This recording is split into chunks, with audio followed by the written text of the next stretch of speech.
Mes chers compatriotes, chaque crise internationale sert de prétexte à l'Union européenne pour accroître sa fédéralisation.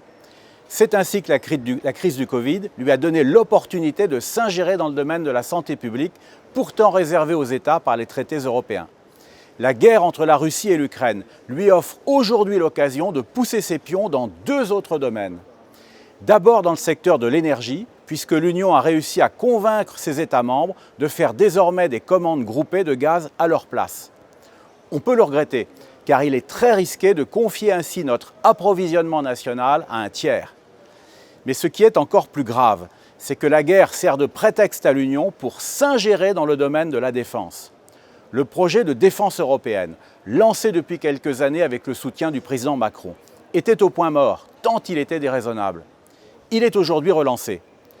Von der Leyen et d'autres dirigeants de l'Union l'ont clairement dit lors du débat sur la guerre que le Parlement européen a organisé le 6 avril.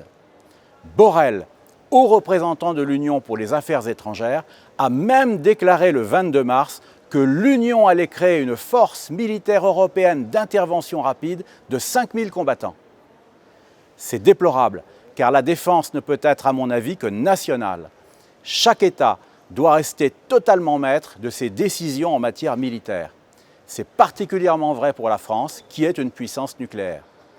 Bien sûr, cette indépendance en matière de défense ne nous empêche pas de passer des traités d'alliance avec des partenaires, comme nous l'avons fait avec les États membres de l'OTAN. Mais il ne faut pas nous lier les mains.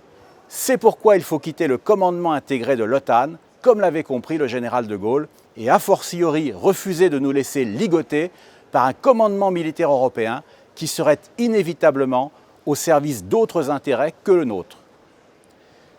La guerre en Ukraine est horrible et il est normal qu'elle nous inspire des sentiments de compassion à l'égard de ses victimes.